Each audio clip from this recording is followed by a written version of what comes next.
Salut à tous, c'est Daddy et on se retrouve aujourd'hui pour une nouvelle vidéo pour le test de l'iPhone XS Max après un mois d'utilisation. Je sais que j'abuse, ça fait 2 semaines que j'ai pas fait de vidéo et je m'en excuse, j'avais mes raisons, voilà. Mais aujourd'hui on revient avec un test plutôt expérience d'utilisateur après un mois. Je ne vais pas forcément vous lister tous les specs techniques, peut-être mis à part l'appareil photo et surtout le processeur que je trouve vraiment dingue, en tout cas qui m'a vraiment séduit. Ceci dit, on va surtout parler d'accessoires sur ce smartphone parce que je sais qu'il y en a beaucoup parmi vous qui cherchent peut-être à avoir des skins, des coques, des écrans de protection de bonne qualité, des chargeurs.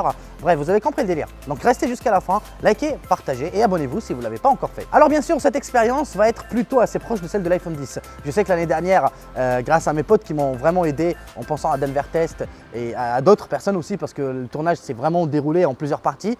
On a fait vraiment quelque chose de sublime sur l'iPhone X et je suis vraiment très content de vous avoir partagé cette vidéo. Malheureusement cette année on ne peut pas faire la même chose, ça prend beaucoup trop de temps à réaliser et surtout que ça fait pas beaucoup de vues donc c'est un peu chiant. Alors revenons à notre sujet maintenant. Cet iPhone XS Max, disons que c'est le grand frère, voilà, ou disons le grand cousin un peu de l'iPhone X. Donc c'est l'iPhone X en plus grand avec quelques améliorations. Si vous vous rappelez très bien, je vous avais dit que l'appareil photo me plaisait bien mais j'avais un sérieux problème avec la balance des blancs. Et bien maintenant, c'est plus un problème sur ce smartphone.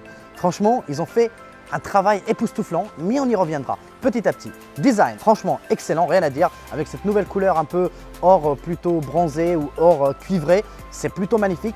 Personnellement, j'ai décidé de mettre un skin à l'arrière. On peut mettre bien sûr une vitre de protection, mais perso, je préfère le skin des Brand. Il est absolument sublime. C'est le modèle Dragon, voilà, en rouge. Vous avez le noir, vous avez le rouge. Donc c'est un rouge plutôt bordeaux et avec le jaune, je me suis dit ça marche plutôt bien. Après, c'est une question de goût. Certains n'aiment pas du tout.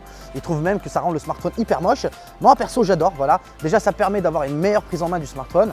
Et en plus de ça, même si ça cache un peu le côté design du smartphone, mais ça rajoute un petit plus, votre smartphone ne soit pas un smartphone unique à tout le monde. Voilà. En plus de ça, j'ai rajouté une coque de chez, bien sûr, toujours Rhino Shield. Et encore merci à eux parce que c'est eux qui ont sponsorisé la première vidéo. Alors en ce moment, j'utilise la Crash Guard NX. Vous avez plusieurs couleurs, la noire, la rouge, la bleue, la jaune. Là pour l'instant, j'ai mis la jaune. Et vous avez aussi des boutons interchangeables. Ça, c'est plutôt sympa. Donc vous pouvez les échanger, mettre n'importe quelle couleur vous voulez. Alors moi, j'avais soit le blanc, le jaune, le rouge aussi. Donc j'ai mis le rouge avec le jaune parce que voilà, ça rappelle un peu le dos. Sinon, vous avez aussi d'autres modèles comme la Solid Suite. Vous avez 3 modèles dessus, soit le dos qui est en fibre de carbone, soit en simili-cuir ou en cuir à peu près. Et sinon, vous avez le dernier qui est en bois. Alors, personnellement, au début, je les avais mis, mais maintenant, je ne les mets plus parce que comme j'ai mis le skin, eh ben, ça rend le smartphone un peu plus épais. Donc, ce n'est pas vraiment du sur-mesure. Voilà la raison pour laquelle j'ai décidé de mettre uniquement un bumper et toujours un écran de protection de la marque Rhino Shield. Donc, n'hésitez surtout pas d'aller regarder dans la description.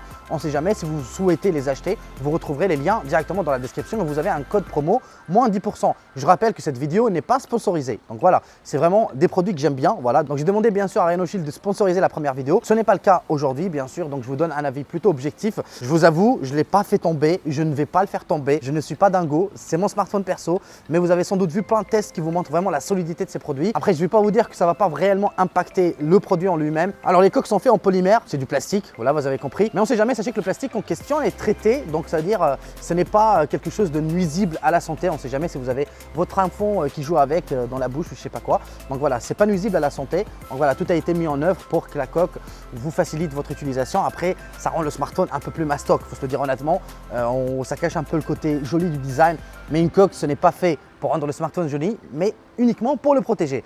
Bref, on va continuer ce test bien sûr en parlant maintenant tout ce que j'ai aimé sur ce smartphone. Comme j'ai cité au début de cette vidéo, son écran, il est absolument sublime. On est sur un écran Retina OLED Full HD. Il est absolument magnifique, il n'y a rien à dire. La colorimétrie est super bien ajustée. Ceci dit, on a toujours ce blanc qui tire un peu trop vers le jaune. Certains constructeurs Android, ils tirent un peu trop vers le bleu, comme Huawei ou Honor par exemple. Mais vous inquiétez pas. Heureusement, depuis 2-3 ans sur iOS, on a aussi la possibilité d'améliorer ou disons d'ajuster la balance des blancs directement de votre smartphone, directement dans les réglages, chose qu'il n'y avait pas il y a genre 3-4 ans en arrière. Alors en dehors de ça, l'écran reste sublime, il est extrêmement lumineux pour une utilisation quotidienne. Vous avez toujours cette encoche, elle cache toujours le Face ID, cette fois-ci il est 2.0. Ça améliore légèrement les angles, je dis bien légèrement, franchement. C'est pas 2 fois plus rapide que le premier. Voilà, j'ai pas grand chose à dire dessus, mis à part que ça marche super bien, rien à dire. Donc voilà, ça a démocratisé entre guillemets l'encoche, mais perso j'aime toujours pas, ça ne change pas. Je sais pas, s'il y a quelqu'un qui regarde la vidéo de chez Apple, j'espère que vous allez trouver une solution pour cacher cette encoche parce que moi ça me dérange vraiment, mais genre vraiment, ça n'a pas changé. Un an est passé depuis l'iPhone X, j'ai toujours le même a priori. Ça me dérange toujours de regarder des vidéos en plein écran avec cette encoche qui prend quand même énormément de place. Bon, au-delà de ça, l'expérience est quand même très bonne. Le toucher, il est magnifique, le smartphone respire le côté luxueux. Voilà, donc Apple voulait vraiment nous implémenter ça dans ce smartphone et personnellement dans mon utilisation je le ressens vraiment. Et bah en plus de ça, agrémenté avec une puce Bionic A12 dernière génération avec 4 Go de RAM,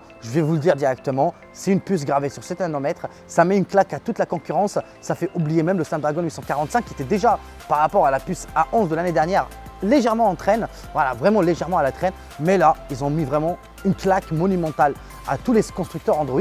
Bon, il y a Huawei qui est en sorti là le 980, il est aussi gravé sur pareil 7 nanomètres, mais je pense pas que c'est vraiment un réel concurrent à la puce Bionic A12. Apple ont vraiment beaucoup trop d'avance sur ce smartphone, en tout cas en termes de puissance brute, l'iPhone tourne super bien, c'est magistral. J'ai jamais vu un smartphone, en tout cas personnellement, j'ai jamais eu une expérience aussi bonne, aussi parfaite, ça bug pas, ça lag rarement, voilà, je ne dis pas que ça lag jamais, mais de temps en temps vous avez toujours ce petit bug qui est là pour vous dire voilà que c'est toujours pas parfait, on n'aura jamais la perfection. Ceci dit, vous n'aurez aucun souci. En même temps, pour le prix, on peut dire que c'est justifié. Oui ou non, mais ça, on y reviendra tout à l'heure. Alors bien sûr, cette puce gravée en 7 nanomètres apporte un vrai plus, bien sûr, en utilisation. Comme je l'ai dit, que ce soit Face ID 2.0, où il est vraiment peut-être amélioré, surtout sur le machine learning, qui apprend de vous-même de vos gestes et de votre utilisation. Donc ça reste quelque chose de pas très visible en utilisation quotidienne, parce que c'est quelque chose qui apprend de vous sur le long terme. Mais croyez-moi, ça va vraiment améliorer votre utilisation sur le long terme. Par exemple, même le clavier, c'est quelque chose qui apprend de vous petit à petit. On l'a toujours eu, mais maintenant, c'est encore 2 fois plus performant. Il permet d'anticiper plus rapidement qu'avant. Et franchement, le temps de rapidité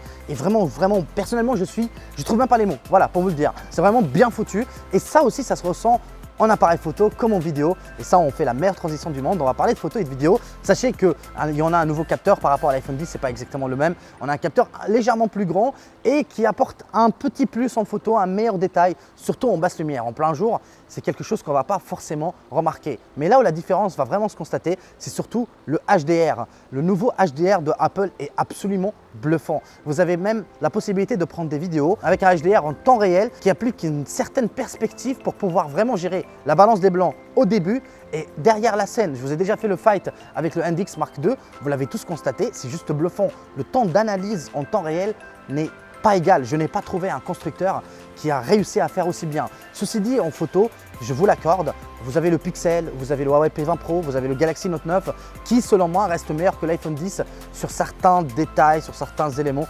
surtout le Pixel. On peut dire que l'iPhone reste quand même peut-être devant sur les portraits par rapport à certains constructeurs, mais le Pixel 3 a mis une claque monumentale à tous les constructeurs du monde et prend genre 5-6 ans d'avance sur tout le monde.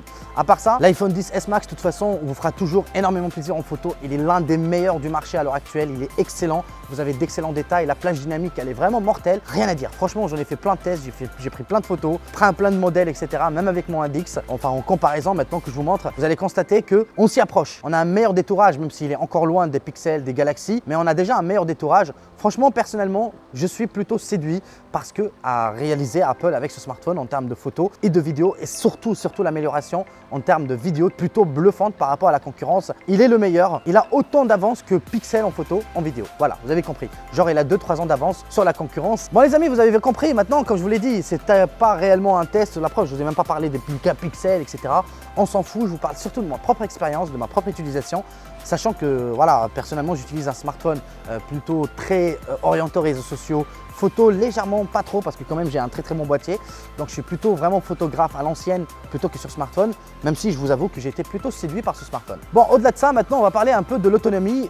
Vous savez maintenant que Apple a augmenté un peu plus sa batterie parce que l'écran il fait quand même 6,5 pouces et plutôt on va ressentir ce petit plus par rapport à l'iPhone 10 de l'année dernière. Là on a un smartphone, le premier Apple qui fait 1 journée et demie. Il est excellent. Vous arriverez à faire 6h30 voire 7 heures d'écran allumé, ce qui est vraiment plutôt pas mal. Sachant que l'autonomie, enfin sachant que la batterie directement intégrée sur cet iPhone, elle fait 3127 mAh. En tout cas, je vous mettrai le chiffre exact ici. Mais malheureusement, vous n'avez pas de chargeur rapide qui est intégré directement dans la boîte. Vous avez ce fameux chargeur 5 watts. Waouh! 2 ampères, je peux vous dire, il va charger votre iPhone en 5 heures. Franchement, c'est lent, c'est très lent. C'est pour cette raison que je vais vous conseiller, bien sûr, quelques petits accessoires pour recharger votre smartphone et des câbles directement de la marque OK. Par exemple, ce chargeur que j'ai reçu directement d'eux. Encore une fois, je ne suis pas payé ni par Renault Shield, ni par OK. Voilà, donc je vous partage uniquement un avis personnel qui est complètement subjectif. Franchement, ça marche super bien. Par exemple, le chargeur que j'ai pris, c'est un chargeur 46 watts. Ça marche plutôt bien, même très bien. Au lieu de recharger votre iPhone en 3 heures, 3h30, quasiment 4 heures, vous le rechargez en 1h20 maximum. C'est impressionnant. Après oui, c'est un 46 watts, c'est pas vraiment fait pour l'iPhone. Voilà, mais si vous achetez par exemple le chargeur du MacBook Pro qui est normalement proposé pour recharger votre iPhone aussi en USB-C.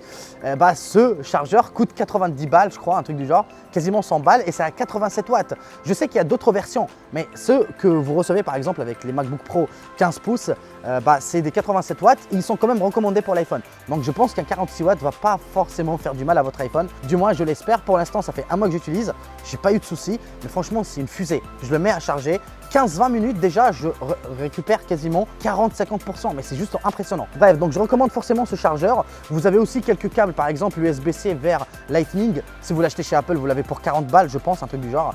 Chez OK, il est à 10-15 balles et c'est vraiment identique, ça marche aussi bien. Le taux de transfert, il est identique. Donc pour vous dire, voilà, vous l'achetez, vous le payez juste moins cher. Et si je ne me trompe pas, il est aussi certifié par Apple. Donc normalement, vous ne devrez pas avoir de soucis. Bon les amis, maintenant, il est temps de vous donner voilà, disons, un avis final sur cet iPhone. Est-ce que le prix il est justifié ou pas? Je pense que je vais me faire tabasser vraiment dans les commentaires, mais je vais vous donner mon vrai avis. Alors cet iPhone qui coûte, le mien il coûte 1459 € parce que c'est la version 256 Go. Est-ce qu'il vaut son prix ou pas? Oui. Je vous le dis honnêtement, oui. Il a beaucoup d'avance sur la concurrence sur pas mal de points. Le smartphone il est sublime, vous avez un écran OLED, vous avez une très bonne autonomie, vous avez un excellent appareil photo. C'est quasiment le smartphone parfait. Je ne parle pas d'iOS parce que c'est simple, c'est intuitif, ça marche toujours aussi bien. Voilà, je ne pense pas que je vais vous apprendre grand chose dessus. Vous avez plein de vidéos de toute façon qui vous détaillent les nouveautés. Ce n'est pas le but dédié. Franchement, moi j'utilise de la façon la plus simple possible. iOS ça tourne bien, c'est quelque chose que vous allez garder 4-5 ans. Et c'est là la question. Est-ce que vous prenez un smartphone par exemple comme le Galaxy Note 9, vous avez 2 ans de mise à jour les amis, 2 ans, c'est-à-dire vous allez acheter un smartphone à 1200 balles qui va durer 2 ans. Au-delà des 2 ans, vous n'avez plus de suivi, vous n'avez plus de sécurité sur ce smartphone. Donc ça veut dire, vous divisez les 1200 € en deux parce que ça vous fera 2 ans, et bah, le coût de smartphone sera de 600 € par année. Après, vous allez le vendre 4 fois moins cher parce que oui, vous le savez très bien, Android baisse super vite. Déjà, il est sorti il n'y a même pas 3-4 mois, on le trouve déjà sur le bon coin à 700-650 €, le Galaxy Note 9, alors qu'il est sorti à 1200 balles, on est honnête, on est d'accord. Enfin, vous avez aussi la version qui coûte 1009 € ou 1050 €, j'ai oublié combien. Mais bref, vous avez compris, déjà il est à 600 €, alors que le smartphone date de même pas 3-4 mois. Vous n'aurez pas ce souci avec l'iPhone. En plus, l'iPhone est garanti quasiment 3-4 ans, 5 ans voire, parce que maintenant vous avez même les 5S qui ont droit à iOS 12. Donc posez-vous la bonne question, sur 5 ans, est-ce que l'iPhone il est rentable ou pas? Si vous souhaitez le garder 5 ans, oui, pour moi oui. Parce qu'en fin de compte, vous divisez les 1400 et quelques euros sur 5 ans, et ben en fin de compte, votre smartphone va vous coûter 300 € à l'année. Hein, vous avez vu, quand vous faites le calcul, en plus de ça, sans oublier que le nom de marque, que le smartphone tourne bien, il tournera toujours aussi bien sur les 5 ans qui suivent. Donc voilà, je réponds à toutes les questions. Oui, je sais, je suis pro Android, tout le monde le sait. Et ça, de toute façon, ce n'est plus une surprise pour personne. Oui, je le recommande cet iPhone. Oui, c'est le meilleur smartphone pour moi du moment parce qu'il est bien fait. Voilà. Il est bien fait, il est bien pensé, il est pour 5 ans qui suivent. Voilà, Apple l'annonce pour 10 ans, mais pour les 5 ans qui suivent, si vous n'avez pas les moyens, si vous souhaitez garder un iPhone XS Max, eh ben, je pense que si vous prenez la version 512 Go, vous changez la batterie une fois chaque 2 ans, vous n'aurez pas de soucis. Hein. Voilà, c'était mon avis. Donc voilà, un mois est passé et je recommande fortement l'iPhone. Je ne l'ai pas fait forcément pour l'iPhone 10 parce que j'ai trouvé que c'était pas assez mature, mais on voit qu'avec l'iPhone 10S Max, que Apple a atteint un niveau de maturité. Ça ne veut pas dire qu'on ne trouve pas chez Android, mais disons tout simplement qu'il y a encore de l'avance, beaucoup d'avance sur Android. Bref, c'était tout pour cette vidéo. J'espère que celle-ci vous a plu. J'espère que j'ai été le plus clair possible parce que j'ai essayé vraiment de vous parler comme si je parlais à un pote et de vous dire vraiment ce que je pense en toute honnêteté. Même si je suis un pro Android, bah, je n'hésite pas à dire ce que je pense en toute honnêteté. Bon, prenez soin de vous. À très vite pour une nouvelle vidéo. Allez, adios!